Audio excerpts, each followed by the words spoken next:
ሶሻል ሚዲያ ላይ እየተሰራጨ ያለው ወንድማችንን በዱባይ አስገድዶ ባንጋሊ እንደደፈረው የሰሙ እነዚህ ወንድሞቻችን እጅግ በጣም ቁጣን ቀስቅሷል። እንዴት ወገናችንን እንዴት ኢትዮጵያዊ ጀግና ባንጋሊ እንዴት አስተኝቶ ይደፍራል በማለት እንግዲህ እንደምትመለከቷቸው ቁጣቸውን እየገለጹ እጅግ በጣም ስሜታዊ ሆነው ባንጋሊ ባለበት እሱን ድራሹን ማጥፋት አለብን፣ ይሄ ባንጋሊ በህይወት መኖር የለበትም፣ ጀግና ኢትዮጵያን ነክቷል እና እሱ በህይወት መኖር የለበትም። ከዚህ ቀደም ሴቶችን ነበረ አገቡ፣ ደፈረ፣ እንዲህ አረገ፣ እንደዚህ ያደረገ፣ ሴቶች ባንጋሊ አገቡ በሚል ስሜታዊ እንሆን ነበረ። ጭራሽ ሴቶችን ሲጨርሱ ወንዶች ጋር መተው ወንዶችን አስገድዶ ይደፍሩ ወይ? እኛ በቁማችን ቀብሮናል፣ በቁማችን ገሎናል እና ይሄንን ባንጋሊ ባለበት ማጥፋት አለብን እያሉ ቁጣቸውን በዚህ መልኩ እየገለጹ ይገኛሉ። እንዲሁም የተደፈረ የተባለ ወንድማችንም ላይ እነዚህ ኢትዮጵያኖች ተቆጥቷሉ። እንዴት እሱ ተኝቶ ባንጋሊ በላይ ላይ ይጨፍርበታል፣ እንዴት ተኝቶ እሱ ይደፍረዋል በማለትም ከፍተኛ የሆነ ቁጣን ቀስቅሷል። ያጀማ እንደዚህ ደግሞ አንድ ላይ ሆናችሁ እንዲህ በጅምላ ሳይሆን የምትናገሩት ቀስ በቀስ እያላችሁ ተራ በተራ ያለውን ነገር ብትነግሩንና እኛም ከጎናችሁ መሆን ያለብንን ነገር ብንተባበራችሁ ከጎናችሁ ብንሆን ወንድማችን የተደፈረው ወንድማችን ማሳከምም ካለብን እንድናሳክም ከጎናችሁ እንደህንሆን ደግሞ ነገሩ ለብዙዎች እንዲብራራ በጅምላ ሳይሆን በተናጠል ለየብቻችሁ ብታስረዱን እየተሻለ ነው።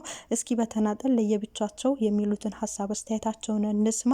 ወንድማችን እንግዲህ ተደፍሮ አሁን ላይ በዱባይ ሕክምና እየተከታተለ ይገኛል። አንድ ብቻም አይደለም፣ ሁለት ኢትዮጵያኖች ናቸው በባንጋሊ የተደፈሩት። ያ ሀቂቀት እነሱ ብቻ ሳይሆን እውነትም ኢትዮጵያኖች ተደፍረናል። እውነታቸውን ነው እዚህ ጋር በምስሉ ላይ የምትመለከቱት። ወጣቶች በጣም ነው የተናደዱት። እሳት ጭረው እሳት ለብሰው ነው እንግዲህ ባንጋሊ ባለበት እኛ መግረፍ አለብን፣ የሆነ ነገርማ ማድረግ አለብን እያሉ ቁጣቸውን እየገለጹ ነው። እስኪ ተራ በተራ እንስማቸው የሚሉትን ቪዲዮን ተከታተሉት። ተደፋሪ ባንጋሊ፣ ተደፋሪ ኢትዮጵያ።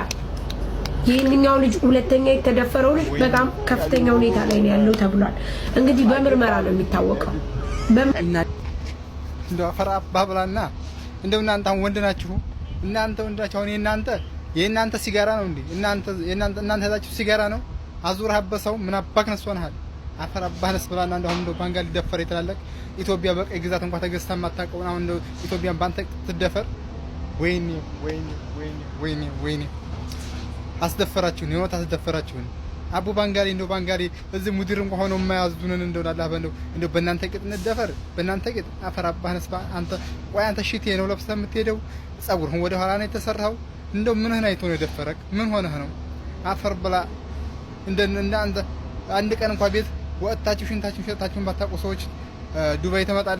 ሰሞኑን በዱባይ አንድ ሀበሻ በባንጋሊ ተደፈራሉ። የዱባይ ወንዶች አንተ ቅዘናም ሁላ ማለት ነው።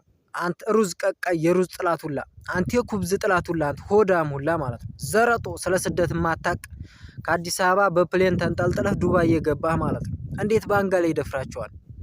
የመኖሪያ ፍቃድ ይዛችሁ እንዴት ይደፍሯቸዋል? የሳውዲ ወንዶች ጀግና ናችሁ እናንተ። ሲጀመር እንደዚህ እኮ ነው የሚፈሩን፣ እንደዚህ የሳውዲ ወንዶች ማለት ነው። ገና ሲያዩን የውጭ ሀገር ዜጎች ሀበሻዎችን ሲያዩ የሳውዲ ሀበሻ ሲያዩ እንደዚህ ሰውነታቸው አለምዬ ሶራ ነው የሚለው። ቅዘናም ሁላ የመኖሪያ ፍቃድ ይዛችሁ እንዴት ባንጋሊ ይደፍራቸዋል? ቤታቸውን እንኳን ከፍተው የማያድሩ ቅዘናሞች ማለት ነው። የሴቶቻችን አልበቃ ብሎ ጭራሽ ደግሞ ወደ ወንዶቹ ገቡ። ዱባዮች እንደ ሀገር በባንጋሊ የተደፈርከው ልጅ ማለት ነው። የተደፈራችሁት ሁለት ናችሁ ነው ማለት ነው። ሁለት ናችሁ። ሰሞኑን በባንጋሊ የተደፈራችሁ እንደ ሀገር አሰደባችሁ። ወላሂ ላዚም እንደ ሀገር አሰደባችሁ። እናንተ ግሞች ግም አጠገብህ መጥቶ ነው ግብረ ሰዶም ሲያደርግ ምን አባክ እየሰራህ ነው አንተ? አንደኛው ባለፈ እንቅልፍ ወስዶ የተደፈርኩ አለች። የማይመስል ነገር እንዴት እንቅልፍ ወስዶ ሰው እንዴት ሲደፈር ግብረ ስጋ ግንኙነት እየተደረገ እንዴት አይሰማም?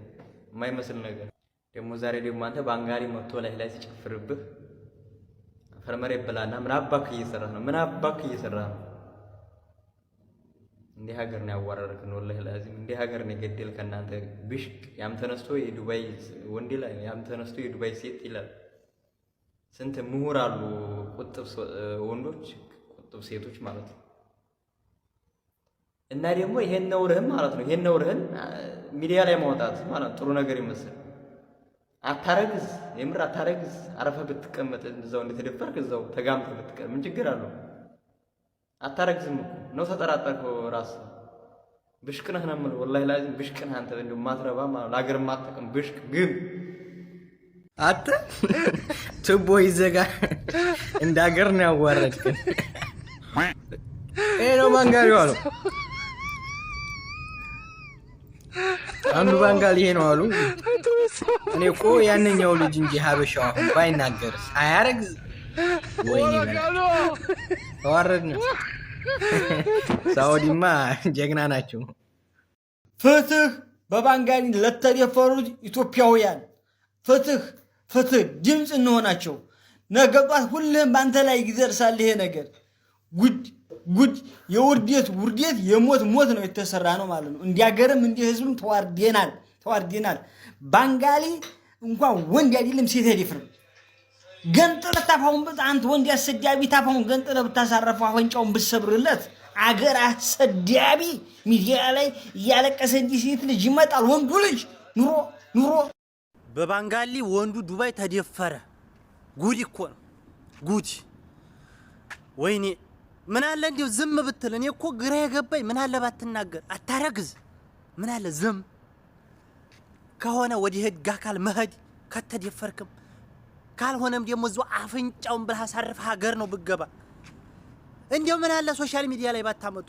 እንደ ዱባይ የዱባይ ወንድ ያዋርዳችኋል፣ ምንም ወግ የለውም። እንዲህ ሀገር ደግሞ አበሻን ኢትዮጵያዊ ወንድ አዋርዳችኋል። በባንጋሊ ወንድ ልጅ ተደፈርኩ ብሎ ሲመጣ ምን ያህል እንደሚያሳፍር ሰሙት። ከእንግዲህ በኋላማ የሴቶቹ ራሱ መጫወቻ ነው የምንሆነው። በቃ የሴቶች መጫወቻ መሳቂያ። እናንተ ደግሞ የዱባይ ወንዶች ባንጋሊ ደፈራችሁ እየተባልና መጫወቻ። እንዲያው ምን አለ ዝም ብት እንዲያው ምላስ ቁርጥ ቢል የዛኔ ስትናገር ለሰው እንዲያው አቦ እኛ እንዲያው ተቃጠልን እኮ። እንዲያው ከመቼ ወዲህ ባንጋሊ ያበሻ እንደፍሩ አቦ እንዲያው አፍንጫውን ብለህ ብታሳርፈው ምን አለ ካሳ ክፈሉ ብንባል ምን ችግር አለው? እንዲያው ምን ችግር አለው? እንዲህ ሀገር ባታዋርዱን። የሳውዲ ወንድ ሆኖ በቆቂጡን ቆይ የሚጨቀጭቅለት በጩቤ ወይኔ ቷንስ። እንደሰማችሁት ነው። ኢትዮጵያን ወንዶች ቁጣቸውን ቀስቅሷሉ። አብዛኛው ቁጣቸው እንግዲህ በተደፈሩ ወንዶች ነው። ለምን እንዴት ዝም ብለው ተደፈሩ? ለምን እዛው አልደፏቸውም? ባንጋሊ እንዴት ይደፍረናል በሚል ነው እንግዲህ እንደሰማችሁት ቁጣቸውን የቀሰቀሱት። እኔ ግን በጣም ያደነኳቸው ምን መሰላችሁ? በቃ ምንም ቢሆን በክብራቸው መደራደር አይፈልጉም፣ መሸነፍን አይፈልጉም። ኢትዮጵያን ወንዶች ማለት ነው። ሀቂቀተን ጀግናዎች ናቸው። ማንም ሰው በክብሩ እንዲመጣበት በዛ ላይ በእንደዚህ አይነት ነገር እጅ መስጠት እንደሌለባቸው ነው ያሳያችሁ። አሁንም ቢሆን ያንን ባንጋሊ ከገባበት ገብታችሁ የሆነ ነገር አይደል ሀቂቀታ እንደምላችሁ ዝም መባል የለበትም። ይኸው እዚህ ጋር እንደምታዩት ፎቶ ላይ ተለቋል። ይሄ ነው አሉ እንግዲህ ለጊዜው ታስሯል እያሉ ነው። እውነት ውሸት ይሁን አላቅም። እንግዲህ ዱባይ ያላችሁ ናቸው የምታውቁት። የዱባይ ወንዶች ተደፍረናል እያሉ ነው። የሳውዲ ወንዶች ደግሞ የዱባዮቹን አፈር ደች ያንስታችሁ ብሉ። እንዴት በባንጋሊ ትደፈራላችሁ? ሳውዲ ያለ ወንድ እኮ ባንጋሊ እንኳን ቀና ብሎ አያየውም። በጣም ነው የሚፈሩት ነው እያሉ ያሉት። እውነት ነው። እንኳን ባንጋሊ የኢትዮጵያን ወንዶችም የትኛው ሀተ ሱዑዲ ራሱ በጣም ነው የሚፈራቸው። ኢትዮጵያን ገውይን ነው የሚሉት። በቃ ኢትዮጵያዎች ኃይለኛ ናቸው፣ ጀግና ናቸው። በክብራቸው ከመጣ መደራደር የሚባል ነገር የለም። አፈር ድሜ ነው የሚያበላክ እና መስሚያቸው ጥጥ ነው። ስለዚህ ደግሞ ተደፍረናል እያሉ ተቃውሟቸውን እያነሱ ነው። ምን ትላላችሁ? ኮሜንት ላይ ሀሳባችሁን